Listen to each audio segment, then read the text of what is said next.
حامدا ومصليا أما بعد. قال الله تبارك وتعالى في القرآن المجيد في سورة الكهف: أعوذ بالله من الشيطان الرجيم بسم الله الرحمن الرحيم وإذ قلنا للملائكة اسجدوا لآدم فسجدوا إلا إبليس كان من الجن ففسق عن أمر ربه أفتتخذونه وذريته أولياء من دوني وهم لكم عدو وبئس للظالمین بدلا. صدق اللہ العظیم. معزز ناظرین و ناظرات، سورۃ الکہف کا رکوع نمبر 7 ہے جو آج ہمارے زیر درس رہے گا. اس رکوع میں اللہ تبارک و تعالی نے جن چیزوں کو واضح کیا ہے، جو باتیں بتائی ہیں، ان کا تعلق پچھلی آیات سے ہے. سلسلہ کلام پچھلی کئی آیات سے چلا آ رہا ہے، اور یہ سلسلہ کلام لوگوں کے اس گروہ کے ساتھ ہے جنہوں نے اپنے رب کے احکامات سے، رب کے طریقے سے انکار کیا ہے، اور اس کے مقابلے میں انہوں نے شیطانی طریقہ اور شیطانی راستہ اختیار کیا ہے. اس شیطانی گروہ جس کو حزب الشیطان کا نام قرآن مجید نے دیا ہے، اس حزب الشیطان کا انجام کیا ہوگا، کن بنیاد پر ان کو اللہ تبارک و تعالیٰ کی طرف سے کس انجام کار سے ان کو روبرو کرایا جائے گا، یا کس انجام کار میں ان کو مبتلا کیا جائے گا، اللہ تبارک و تعالیٰ نے ان آیات میں اور اس سے قبل کی آیات میں یہ باتیں واضح کی ہیں. اب یہ جو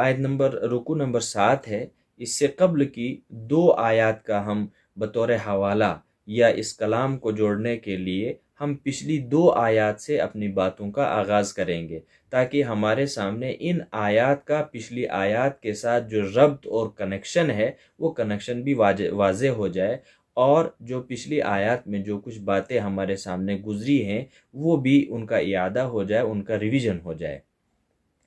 پچھلی آیات، چونکہ یہ آیت نمبر 50 ہے جہاں سے رکوع کا آغاز ہوتا ہے، تو ہم آیت نمبر 48 اور آیت نمبر 49 کو بھی اس کے ساتھ جوڑ دیں گے، صرف اس لیے کہ ہم اپنے سلسلے کلام کو دیکھیں گے. اللہ تبارک و تعالیٰ آیت نمبر 48 اور آیت نمبر 49 میں 3 چیزوں کا تذکرہ کیا گیا ہے. آیت نمبر 48 میں بتایا گیا ہے کہ انسانوں کی پیشی اللہ کے حضور صف در صف ہوگی. وَأُرِضُوا عَلَىٰ رَبِّكَ صَفًّا، کہ لوگوں کو اللہ کے سامنے صف در صف کھڑا ہو جائے. اس صف در صف کھڑے ہونے کا مطلب یا صف در صف پیش کیے جانے کے مختلف پہلو ہو سکتے ہیں. ایک پہلو اس کا یہ ہے کہ جب لوگوں کو کسی کے سامنے ایک صف میں کھڑا کیا جائے گا تو یہ اعلان ہوتا ہے کہ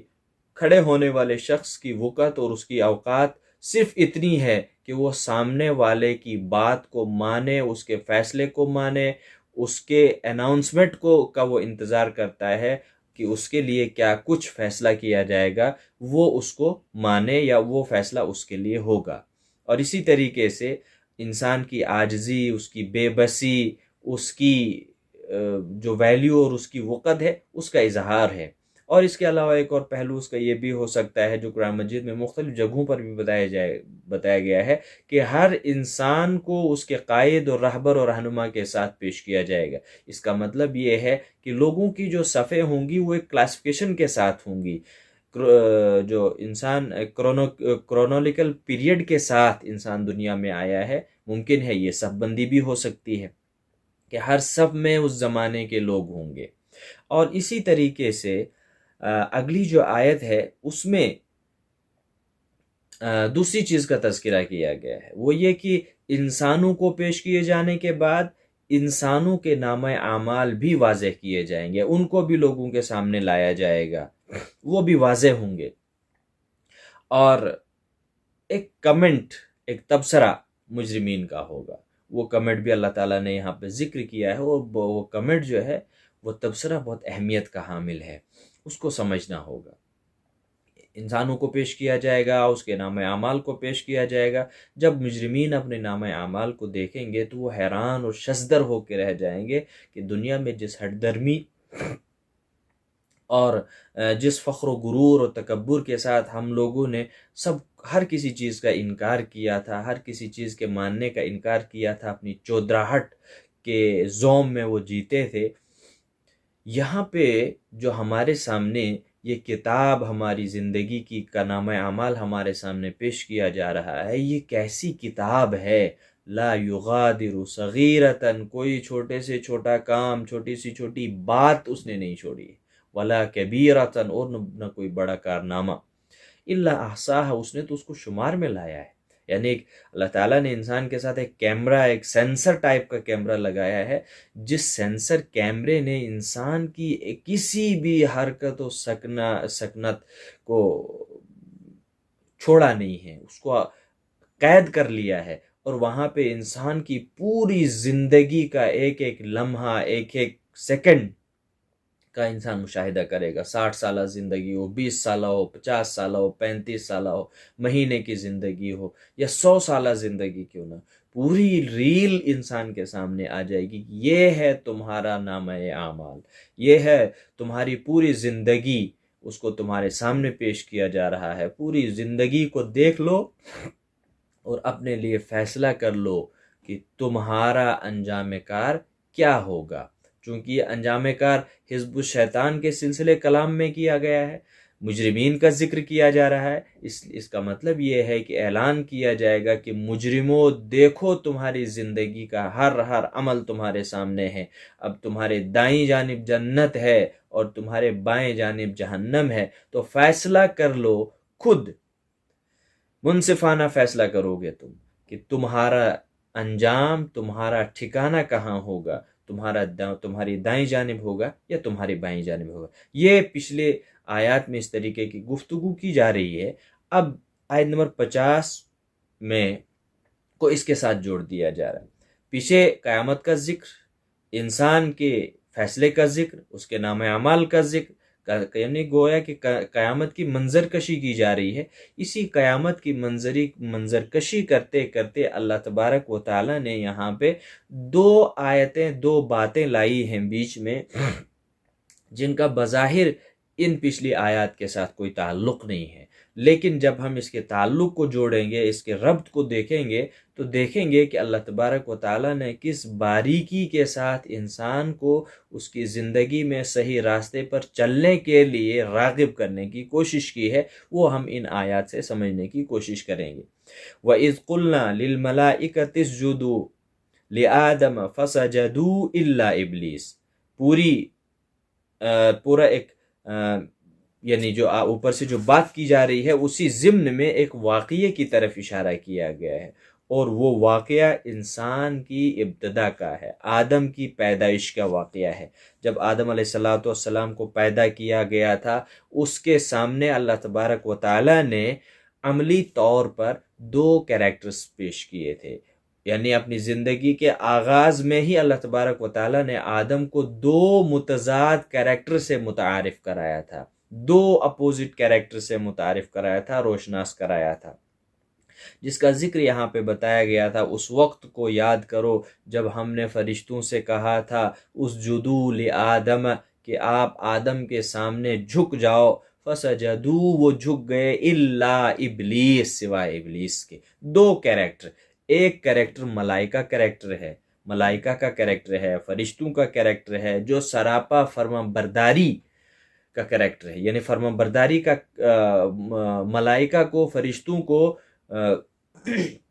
فرما برداروں کے کریکٹر میں پیش کیا گیا، اور دوسرا ابلیس کا کریکٹر جو نافرمانی کے کریکٹر کے طور پر پیش کیا گیا ہے۔ تو 2 کریکٹر انسانوں کے آدم علیہ السلام کے سامنے پیش کیے گئے تھے، ایک فرشتوں کا کریکٹر جو اللہ تبارک و تعالیٰ کے احکامات کے سامنے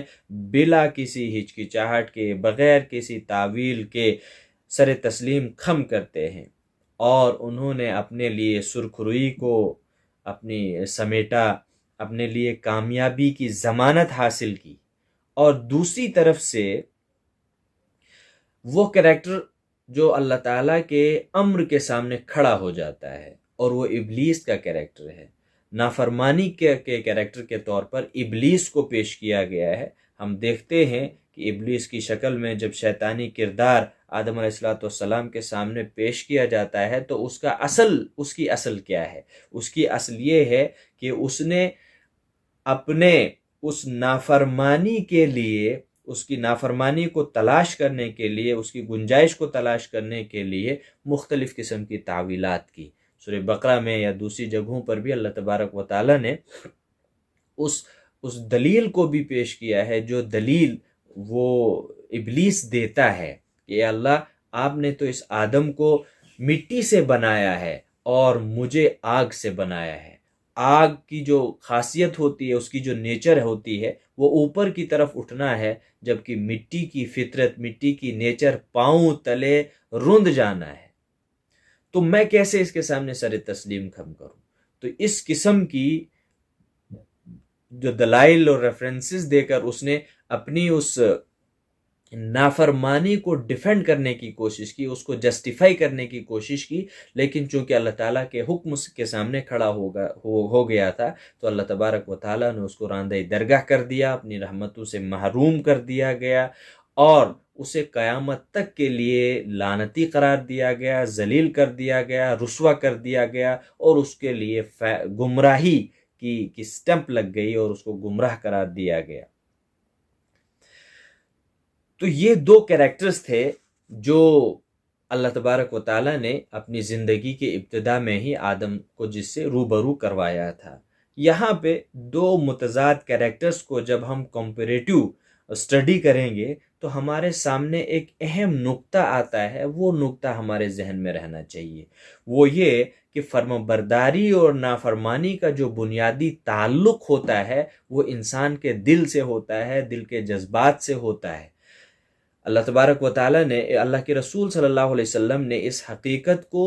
اپنی ایک حدیث میں اس طریقے سے بیان کی ہے، الا فی الجسد مضغہ اذا صلحت صلح الجسد کلہ واذا فسدت فسد الجسد کلہ۔ اے انسانو، یاد رکھو کہ انسان کے جسم کے اندر ایک خون کا لوتھڑا ہے، اگر وہ خون کا لوتھڑا درست سمت پر ہوگا، اس کے جذبات درست ہوں گے، تو پھر یاد رکھو کہ انسان کا پورا جسم صحیح سالم ہوگا۔ اور اگر وہ مضغہ، وہ خون کا لوتھڑا فساد و بربادی کا شکار ہوگا، وہ کسی فساد کا شکار ہوگا، اس میں فساد واقع ہوا ہوگا، تو انسان کا پورا جسم فساد اور بگاڑ میں مبتلا ہوگا۔ یہ جسمانی طور پر بھی ہے، روحانی طور پر بھی ہے کہ انسان کا دل اگر صحیح سالم ہوگا تو پورا جسم ایکٹیو ہوتا ہے، پورا جسم فزیکلی بھی اور روحانی بھی صحیح سالم ہوتا ہے۔ اور اگر دل کے اندر کسی قسم کی بیماری مبتلا ہو گئی، چاہے وہ روحانی بیماری ہو یا چاہے وہ فزیکل بیماری ہو، تو انسان کا پورا جسم، اس کی پوری روح وہ فساد اور بگاڑ کی شکار ہو جاتی ہے۔ تو یہ بات یہ نقطہ بھی یہاں سے ہمارے سامنے واضح ہو جاتا ہے کہ انسان کی نافرمانی اور اس کی فرمانبرداری کا جو اصل تعلق ہوتا ہے، اس کی بنیاد دل ہوتی ہے۔ اسی لیے رسول اللہ صلی اللہ علیہ وسلم نے ایک دوسری حدیث میں بھی ارشاد فرمایا تھا، اپنے دل کی طرف اشارہ کر کے کہ التقوی ہا ہنا، دل کی طرف اشارہ کر کے رسول اللہ صلی اللہ علیہ وسلم نے فرمایا تھا کہ تقوی کا تعلق یہاں سے ہے، یعنی تقوی جو انسان کے اندر ایک ایسی صلاحیت جو اس کو اچھے کاموں کی طرف ابھارتی ہے، اس کی جو بنیاد ہے وہ دل سے ہوتی ہے، جذبات سے ہوتی ہے، احساسات سے ہوتی ہے۔ انسان کے دل میں اللہ کا احساس اور اللہ کے لیے جب خالص جذبہ پیدا ہو جائے گا تو پھر دنیا کی کوئی بھی چیز اسے راہ راست سے ہٹا نہیں سکتی ہے۔ اور شیطان کا اگلی آیت کے اگلے حصے میں شیطان کی حقیقت بھی بتائی جا رہی ہے، کان من الجن ففسق عن امر ربی۔ دو مزید باتوں کا اظہار کیا جا رہا ہے۔ کان من الجن، ابلیس کے بارے میں بتایا جا رہا ہے کہ اس کی حقیقت یہ تھی کہ وہ بنیادی طور پر جن تھا، اور پھر اس کا کردار کیا سامنے آیا، ففسق عن امر ربہ، اس جن نے اللہ تعالیٰ کے حکم سے روگردانی اختیار کی، اللہ تعالیٰ کے حکم کو ٹھکرایا، اس کا انکار کیا۔ تو دو چیزیں شیطان کے حوالے سے یا ابلیس کے حوالے سے ہمارے سامنے اللہ تبارک و تعالیٰ لا رہا ہے، ایک تو اس کی حقیقت اور دوسرا اس کا کردار۔ یہ بات یاد رکھنی چاہیے کہ حقیقت کی پاداش میں اس کو پکڑا نہیں گیا، بلکہ اس کے کردار کی بنیاد پر اس کی گرفت کی گئی ہے۔ جب اس نے اللہ تعالیٰ کے حکم کے سامنے کھڑے ہونے کی جسارت کی تو اس کردار کی بنیاد پر اللہ تبارک و تعالیٰ نے اسے اپنی رحمت سے محروم کر دیا۔ اور پھر جو ہمیں دوسری جگہوں پر بھی ملتا ہے کہ اس نے نہ صرف اپنی گمراہی پر اکتفا کیا بلکہ مزید ڈٹائی کے ساتھ اللہ تعالیٰ سے یہ مہلت مانگی کہ اللہ اب تو مجھے یہ مہلت دے کہ تیرے اس بندے کو بھی میں گمراہ کروں جس کی وجہ سے میں تیری رحمت سے محروم ہو گیا ہوں۔ تو اللہ تبارک و تعالیٰ نے اسے قیامت تک کے لیے اجازت دی کہ جاؤ، اگر تم میرے ان بندوں کو گمراہ کرنا چاہتے ہو تو جاؤ اپنی کوشش کر کے دیکھ لو، لیکن یہ بات یاد رکھنا جو میرے خالص مخلص بندے ہوں گے ان کو تم کسی طریقے سے بھی نقصان نہیں پہنچا سکتے ہو۔ تو یہ کردار ہے اللہ تعالیٰ کے یہاں جو ویلیو ہے وہ اصل کردار کی ہے، انسان کی حقیقت کی اصل ویلیو نہیں ہے۔ جسمانی طور پر وہ کتنا خوبصورت ہے، کتنا تندرست و توانا ہے، اس کی کوئی ویلیو اللہ تعالیٰ کے یہاں نہیں، اس کا کوئی اہمیت نہیں ہے، بلکہ اللہ تعالیٰ کے یہاں جو چیز دیکھی جائے گی وہ انسان کا کردار ہوگا۔ اس کردار کی بنیاد پر انسان کے لیے اس کی کامیابی یا اس کی ناکامی کا فیصلہ کیا جائے گا۔ یہ ہمارے لیے بھی اور دنیا کے ہر انسان کے لیے اللہ تبارک و تعالیٰ کا ایک پیغام ہے جو ان آیات کے ذریعے سے اللہ تبارک و تعالیٰ ایک تاریخی حوالے سے انسان کو بتا رہا ہے کہ جس طریقے سے ابلیس کو اس کے کردار کی بنیاد پہ اللہ تبارک و تعالیٰ کی رحمت سے محروم کر دیا گیا، اسی طریقے سے زندگی بھی تمہارے سامنے ہے۔ تم چاہو تو اپنے کردار کی بنیاد پر اس زندگی کو بہتر کر سکتے ہو، اور اگر چاہو تو اس زندگی کو تم برباد کر سکتے ہو۔ کردار تمہارے ہاتھ میں ہے، اس کا پورا اختیار اللہ تعالیٰ نے انسان کو دے رکھا ہے۔ پھر بتایا جا رہا ہے افتتخذونہ وذریتہ اولیاء من دونی وہم لکم عدو۔ یہ بہت زناٹے دار تھپڑ ہے ہر اس انسان پر، ہر اس کردار پر جو اللہ تعالیٰ کے سامنے، اللہ تعالیٰ کے حکم کے سامنے کھڑا ہونے کی کوشش کرتا ہے۔ یہ فرمایا جائے، ایک سوال کیا جا رہا ہے اور بہت خطرناک سوال کیا جا رہا ہے۔ افتتخذونہ، کیا تم افتتخذونہ وذریتہ اولیاء، کیا تم اس شیطان کو، اس ابلیس کو اور اس کی ذریت کو دوست بنا رہے ہو، اپنا ولی بنا رہے ہو، اپنا معتمد بنا رہے ہو، من دونی، اللہ تعالیٰ کو چھوڑ کر، وَهُمْ لَكُمْ عَدُوٌّ، حالانکہ وہ تمہارے لیے تمہارا دشمن ہے۔ یہ بہت خطرناک زناٹے دار تھپڑ ہے، ایک عقلی مار ہے، ریشنل ضرب ہے انسان کے ہر اس عمل پر۔ اس مناسبت سے، آیت کی اس مناسبت سے اگر ہم اس کو دیکھیں گے تو یہ سوال بہت اہمیت اختیار کر جاتا ہے۔ دیکھیے پچھلی آیت کے پچھلے حصے کو دیکھیے اور اس حصے کو دیکھیے۔ پہلے انسان کی تاریخ سامنے لائی جا رہی ہے، انسان کو اس کی تاریخ کا حوالہ دے کر بتایا جا رہا ہے کہ تمہاری تاریخ یہ ہے، اور موجودہ سینیریو میں تم سے کوشچن کیا جا رہا ہے، تمہارے اعمال پہ کوشچن مارک لگایا جا رہا ہے اور تمہیں عقلی طور پر جھنجھوڑا جا رہا ہے۔ وہ کوشچن مارک کیا ہے؟ وہ سوالات کیا ہیں جو اس سوال سے انسان کے سامنے نکلتے ہیں؟ پہلا سوال یہ ہے کہ اے انسان، کیا تمہارے حق میں یہ بہتر ہو سکتا ہے کہ تم شیطان کو، ابلیس کو اور اس کی ذریت کو اللہ تعالیٰ کے مقابلے میں دوست اور کارساز بناؤ، جبکہ وہ تمہارا دشمن ہے، اس نے تمہاری دشمنی کا کھلا اعلان کیا ہے۔ دوسرا سوال، کیا یہ تمہارا رویہ تمہاری اس تاریخ کے مطابق اور موافق ہے جو تمہاری تاریخ ہے کہ شیطان نے، ابلیس نے تمہارے سامنے اللہ تعالیٰ کے حکم کا انکار کیا تھا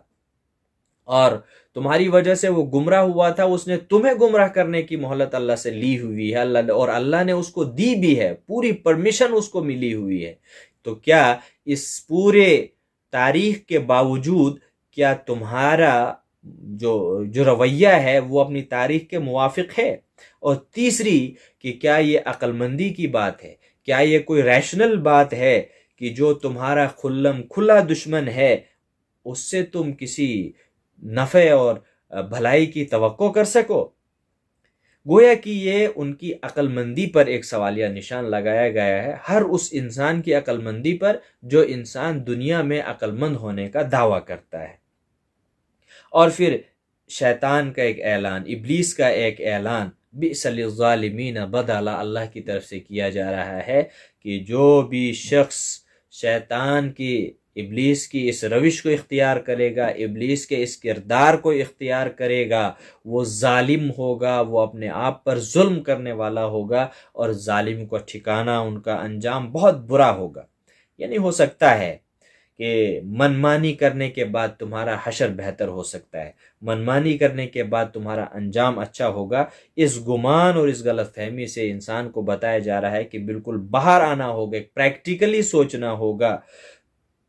بلکہ اللہ تبارک و تعالیٰ یہ فرماتے ہیں بلکہ اس کا پورا پورا بدلہ تم کو چکتا کیا جائے گا، جو بھی تمہارے اعمال ہوں گے بدلہ تمہارے اعمال اور تمہارے کردار کے مطابق ہوگا۔ اسی کا ذکر اوپر آیت نمبر 49 میں بھی کیا گیا ہے کہ کتاب نے جو نامہ اعمال ہوگا، انسان کے اعمال کی جو ریل اور ویڈیو ریکارڈنگ کی گئی ہوگی،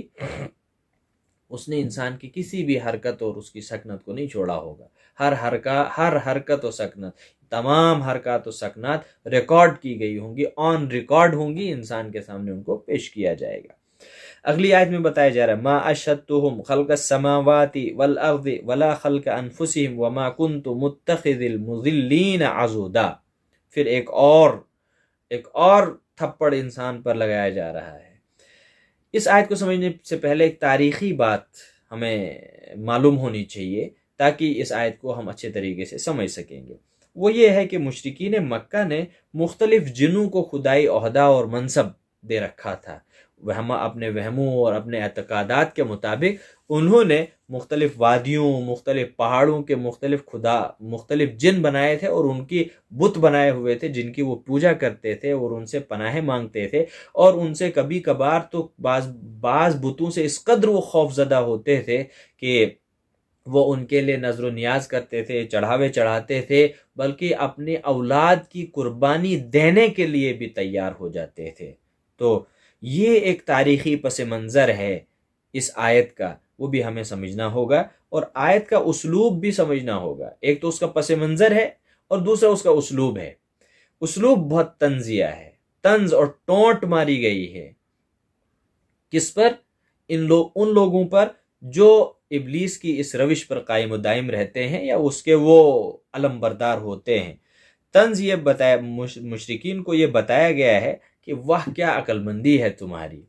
کہ جو خود فاسق و فاجر ہے، جو خود نافرمان ہے، میری رحمت سے محروم ہے، میرے دربار سے اس کو دھتکار دیا گیا، اس کو قیامت تک کے لیے ذلیل و رسوا کر دیا ہے، اور جس بے شرمی اور بے حیائی کے ساتھ اس نے تمام حدود کو اس طریقے سے عبور کیا ہے کہ ایک تو خود بھی ذلیل ہوا، اور بجائے اس کے کہ وہ اپنی ضلالت پر نادم ہو کے پلٹ جاتا، دوسروں کو بھی اسی راہ پر قائم گامزن کرنے کے لیے کوششیں کرتا رہتا ہے، اور تم نے اسی کو میرے مقابلے میں کھڑا کر کے میرے ساتھ شریک ٹھہرایا ہے۔ ما اشہدتہم خلق السماوات، کہ تم اپنے وہم و گمانات کے مطابق جو ان بتوں کو، ان شیطانوں کو، ان ابلیسوں کو جو تم خدا سمجھتے ہو، تو کیا ما اشہدتہم، میں نے ان کو شریک نہیں کیا ہوا، میں نے ان کو گواہ نہیں بنایا ہے، خلق السماوات، نہ اس وقت جب میں آسمانوں کو پیدا کر رہا تھا، والارض، اور نہ ہی اس وقت جب میں نے زمین کو پیدا کیا تو وہ تو موجود ہی نہیں تھے، ولا خلق انفسہم، اور نہ وہ اس وقت موجود تھے جب خود ان کو پیدا کیا گیا تھا، یعنی وہ خود مخلوق ہیں، ان کو میں نے پیدا کیا ہے، اور تم انہی کو خدائی کا درجہ دے رہے ہو۔ وما کنت متخذ المضلین عضدا، یاد رکھو کہ یہ لوگ گمراہ ہے، راہ راست سے ہٹے ہوئے ہیں، ان کی عقل سٹیائی ہوئی ہے۔ یہ سٹیائی ہوئی عقل والوں کو کیا میں اپنا کارساز اور مددگار، اپنا ہیلپر بنا لوں؟ تم کس عقل مندی کی اور کس دانش مندی کی بات کرو؟ یہ ایک طنزیہ انداز میں لوگوں کو بتایا جا رہا ہے۔ ایک بات یہ، دوسری بات یہ بھی ہے کہ یہ ایک جواب بھی دیا جا رہا ہے کہ اگر تمہارے دماغوں کے اندر، تمہاری سوچ کے اندر اگر کوئی کنفیوژن ہے، کوئی مس انڈرسٹینڈنگ بھی ہے، تو اس کی کلیریفیکیشن دی جا رہی ہے کہ یاد رکھو کہ جس وقت میں نے آسمانوں کو پیدا کیا، زمینوں کو پیدا کیا، یا ہر انسان کو جب میں نے پیدا کیا، اس وقت کوئی بھی موجود نہیں تھا، اور ایک تو یہ کہ اللہ کو کسی کا شریک بنایا ہے، اور پھر گمراہی کی تو بات ہی کیسے ممکن ہو سکتی ہے۔ یعنی کہ اللہ تبارک و تعالیٰ فرما رہے ہیں کہ ایک بات تو یہ کہ اللہ کسی کو شریک ٹھہراتا ہی نہیں ہے، اللہ کو کوئی سانجا نہیں ہے، کوئی شریک نہیں ہے، کوئی ہمنا و ہمسر نہیں ہے۔ عام انسانوں یا عام مخلوق کی بات ہے، تو آپ کس طریقے سے ان گمراہوں کے بارے میں یہ سوچ رکھ رہے ہیں یا سوچتے ہیں؟ یہ انسان کو خود سمجھنا ہوگا۔ وَيَوْمَ يَقُولُ نَادُوا شُرَكَائِيَ الَّذِينَ زَعَمْتُمْ فَدَعَوْهُمْ فَلَمْ يَسْتَجِيبُوا لَهُمْ وَجَعَلْنَا بَيْنَهُمْ مَوْبِقًا۔ اسی گفتگو جو پہلی گفتگو ہے، قیامت کا جو ذکر کیا جا رہا ہے، اسی گفتگو کو مزید آگے بڑھایا گیا ہے، اور یہاں پر اس آیت کے اندر اللہ تبارک و تعالیٰ یہ فرما رہے ہیں کہ وَيَوْمَ يَقُولُ، اس وقت کو بھی یاد کرو، یا وہ وقت تمہاری نظروں کے سامنے ہوگا، یقول، اللہ تعالیٰ کہے گا نادو شرکائی الذین زعمتم، کہ ان شریکوں کو، ان سانجھوں کو جن کو تم میرے ساتھ شریک ٹھہراتے تھے اپنے اعتقاد اور زوم کے مطابق، ذرا ان کو بلا لو، آج وہ تمہاری مدد کریں گے۔ فدعوہم، وہ ان کو پکاریں گے، فلم یستجیبوا لہم، لیکن وہ ان کی بات کو نہیں قبول کریں گے، ان کی پکار کو نہیں سنیں گے، ان کی بات پر لبیک نہیں کریں گے۔ وجعلنا بینہم موبقا، اللہ تعالیٰ نے ان کے لیے ہلاکت رکھی ہوئی ہے۔ دیکھیے، دو تین چیزیں اس قیامت کی منظر کشی کے حوالے سے بتانا چاہیے۔ ایک تو یہ کہ اس آیت سے یہ پتہ چل رہا ہے کہ ہر انسان کا جو حال ہوگا وہ نفسی کا عالم ہوگا، یعنی ہر انسان کو اپنے آپ کی پڑی ہوئی ہوگی، ایک بات۔ دوسری بات یہ کہ پریشانی کا عالم یہ ہوگا کہ لوگ سہارے تلاش کریں گے۔ جس طریقے سے دنیا میں انسان کبھی بہت پریشان ہو جاتا ہے، تو انسان پریشان ہو جاتا ہے، دوڑتا ہے، ہاتھ پاؤں مارتا ہے کہ کوئی نہ کوئی تو ہوگا، کوئی راستہ ہوگا جہاں پہ مجھے کوئی ریلیف ملے گا، کوئی راستہ ہوگا جہاں میری مدد کی جائے گی، میری بات سنی جائے گی، لیکن کچھ نہیں ہوگا۔ اسی طریقے سے بالآخر وہ انسان ہلاک ہو جاتا ہے۔ اسی طریقے سے آخرت میں ہوگا کہ انسان دوڑے گا، بھاگے گا، ایک سے مدد مانگے گا، دوسرے سے مدد مانگے گا، لیکن جس سے بھی مدد مانگے گا وہ انکار کرے گا، وہ ہاتھ کھڑے کرے گا کہ وہ اس کو بھگائے گا۔ اور اسی طریقے سے اسی آیت میں ایک اور بات کا پتہ چلتا ہے کہ انسان اس وقت وہاں پہ کتنا محروم ہوگا، اپنے نامہ اعمال کے علاوہ اس کے ہاتھ میں کچھ بھی نہیں ہوگا، کوئی سہارا نہیں ہوگا، کوئی آسرا نہیں ہوگا، اپنے بیگانے سب رشتے جن کے لیے انسان دنیا میں تڑپتا ہے، جن کے لیے انسان سب کچھ وار دیتا ہے، سب کچھ قربان کرتا ہے، وہ سب وہاں پہ کیا ہوں گے؟ اللہ تبارک تعالیٰ لم یستجیبوا لہم، وہ آپ کی کسی بات کو نہیں سنیں گے۔ تو اس آیت کے دو پہلو ہیں، اس کو بھی ہمیں سمجھنا ہوگا۔ ایک تو یہ کہ واقعی بعینی ہی یہی واقعہ پیش آئے گا جو آیت بتا رہی ہے، کہ انسان پکارے گا اپنے شریکوں کو، ان خداؤں کو، ان معبودوں کو جن کے پیچھے انسان وہاں دنیا میں بھاگتا تھا، اور وہ انکار کریں گے۔ ایک تو یہ بات بھی ہو سکتی ہے۔ دوسرا ایک اور واقعہ بھی ہو سکتا ہے کہ وہ پہلو اس آیت کا یہ کہ یہ در حقیقت واقعہ بعینی ہی یہی نہیں ہوگا، بلکہ اس کو سمجھانے کے لیے واقعہ کس قسم کا ہوگا، کتنا شدید اور خطرناک ہوگا، اس کی شدت کو سمجھانے کے لیے اللہ تبارک و تعالیٰ نے ایک مثالی انداز میں یہ بات بتائی ہے۔ تو گویا کہ واقعے کی اصل حقیقت سمجھانے کے لیے ایک تمثیلی انداز اور اسلوب اللہ تبارک و تعالیٰ نے اختیار کیا ہے، اور یہ اسلوب اللہ تبارک و تعالیٰ قرآن مجید میں مختلف مقامات پر اللہ تعالیٰ نے یہ اسلوب اختیار کیا ہے۔ ایک مثال میں آپ کے سامنے پیش کروں گا اور ہم اپنی بات کو آگے بڑھائیں گے۔ اللہ تبارک تعالیٰ سورہ بقرہ میں فرماتے وَإِن كُنتُمْ فِي رَيْبٍ مِّمَّا نَزَّلْنَا عَلَىٰ عَبْدِنَا فَأْتُوا بِسُورَةٍ مِّن مِّثْلِهِ وَادْعُوا شُهَدَاءَكُم مِّن دُونِهِ إِن كُنتُمْ صَادِقِينَ فَإِن لَّمْ تَفْعَلُوا وَلَن تَفْعَلُوا۔ اللہ تبارک و تعالیٰ نے قرآن مجید کے حوالے سے عام طور پر یہ بتایا جائے اللہ تعالیٰ نے لوگوں کو چیلنج کیا ہے، تو یہ بالکل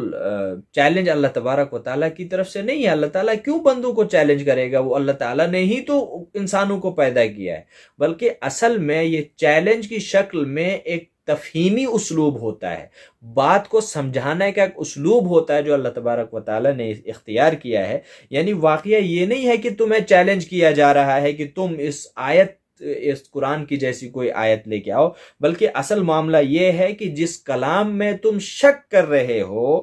تمہاری یہ تخلیق سے ماورا ہے، یہ کسی انسان کی تخلیق نہیں ہو سکتی ہے، بلکہ اس کی تم ایسا نہیں لا سکتے ہو۔ بس انسان کو یہ سمجھانا مقصد ہوتا ہے کہ تم اس میں شک کر کے اپنی جہالت کا اعلان مت کرو، تم اس جیسی کلام کو لانے کی کوشش کر کے اپنی جہالت کا اعتراف مت کرو، بلکہ اس کی آیات میں غور و فکر کر کے اس سے اپنے لیے مشعل راہ تلاش کرنے کی کوشش کرو۔ یہ ایک اسلوب ہے جو اللہ تبارک و تعالی نے قرآن مجید میں مختلف واقعات کو، مختلف مناظر کو سمجھانے کے لیے اللہ تبارک و تعالی نے استعمال کیا ہے۔ تو اس آیت کا ایک دوسرا پہلو یہ بھی ہے، ممکن ہے کہ بالکل بعینی ہی یہی واقعہ پیش آئے گا، اور ممکن یہ ہے کہ اللہ تبارک و تعالی نے انسان کو سمجھانے کے لیے یہ بات بتائی ہے کہ قیامت کی ہولناکی اور شدت اس قدر شدید ہوگی، وہ اتنی ہولناک ہوگی، وہاں پر کوئی کسی کا آسرا اور سہارا بننے کے لیے تیار نہیں ہوگا۔ تو انسان کو قبل از وقت ہی اس منظر کے لیے تیار کیا جا رہا ہے، اس کو اس سے ڈرایا جا رہا ہے کہ جہاں تمہارے نام اعمال کے علاوہ تمہارا کوئی سہارا نہیں ہوگا، اس کے لیے تم پریپیئر ہو جاؤ، اس کے لیے اپنی پوری پریپریشن کے ساتھ جاؤ، ایسا نہ ہو کہ وہاں ذلت اور خفت کا سامنا کرنا پڑے۔ اور پھر بتایا جا رہا ہے کہ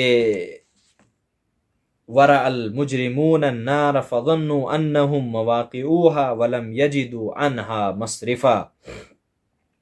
کہ یہ اب اس آیت میں انسان کی بے بسی کا اظہار کیا جا رہا ہے۔ پچھلی آیت میں جو بات بتائی جا رہی، کہیں ایسا نہ ہو کہ بے سہارا ہو جاؤ گے، وہاں پہ بے بس اور محروم ہو جاؤ گے، اس کے لیے پہلے سے تیاری کرو۔ تو یہاں پر بات بتائی گئی وَرَأَ الْمُجْرِمُونَ النَّارَ، جس وقت مجرم آگ کو دیکھ لیں گے، فَظَنُّوا أَنَّهُمْ مُوَاقِعُوهَا، ان کو یہ یقین ہو چلے گا کہ وہ اب اس میں گرا ہی دیے جائیں گے، اب اس کے علاوہ ان کا کوئی ٹھکانہ نہیں ہوگا۔ وَلَمْ يَجِدُوا عَنْهَا مَصْرِفًا، تو اب اس جہنم میں گرنے سے کوئی راہ فرار اب وہ نہیں پائیں گے، وہ ڈھونڈنے کی کوشش کریں گے، وہ تلاش کریں گے، وہ ہاتھ پاؤں ماریں گے، لیکن کوئی سہارا، کوئی جواب ان کو نہیں دیا جائے گا۔ بالآخر ان کو یہ یقین ہو جائے گا کہ اب یہی ہمارا ٹھکانہ ہوگا، بے بس ہو کر وہ اس جہنم میں گھیر دیے جائیں گے۔ تو یہ حزب الشیطان کا ایک انجام ہے، لیکن اللہ تبارک و تعالیٰ نے صرف انجام کا ذکر نہیں کیا ہے، انجام سے پہلے وہ اسباب انجام کیا ہے اللہ تبارک و تعالیٰ نے ان کا ذکر کیا ہے۔ تو یہ ہمارے لیے بھی ایک پیغام ہے کہ حزب الشیطان جن اسباب کی بنیاد پر کل قیامت میں ہلاکت کے شکار ہو جائیں گے، انسان کو یہ پیغام دیا جا رہا ہے کہ دنیا میں ان اسباب اور وسائل سے دور رہو اور ایسے اسباب اختیار کرو جو آپ کو اللہ تعالیٰ کی اس دردناک عذاب سے، اس ہولناک عذاب سے، اس ہلاکت سے آپ کو بچا سکے۔ ایسے اسباب اور راستے تلاش کرو، اور وہ ایک ہی راستہ ہے، وہ ہے جو اس رکوع کے ابتدا میں بات بتائی گئی ہے کہ جب شیطان کو ابلیس کو کہا گیا اللہ کے سامنے سر تسلیم خم کرو، اس نے انکار کیا۔ تو گویا دو ہی کردار اور دو ہی طریقے آپ کے سامنے ہیں، ایک تو یہ کہ آپ اللہ تعالیٰ کے حکم کے سامنے سر تسلیم خم ہو جائیں، اور دوسرا یہ کہ آپ اس کے سامنے کھڑے ہو جائیں۔ دونوں کا انجام آپ کے سامنے ہے۔ اللہ تعالیٰ سے دعا ہے کہ اللہ تبارک و تعالیٰ ہمیں ان آیات پر غور و فکر کرنے کی توفیق عطا فرمائے، اور اپنی زندگی کو اس راستے پر لے جانے کی توفیق عطا فرمائے جو حزب الشیطان کے مقابلے میں حزب اللہ کا طور طریقہ اور راستہ ہے۔ وآخر دعوانا ان الحمد للہ رب العالمین۔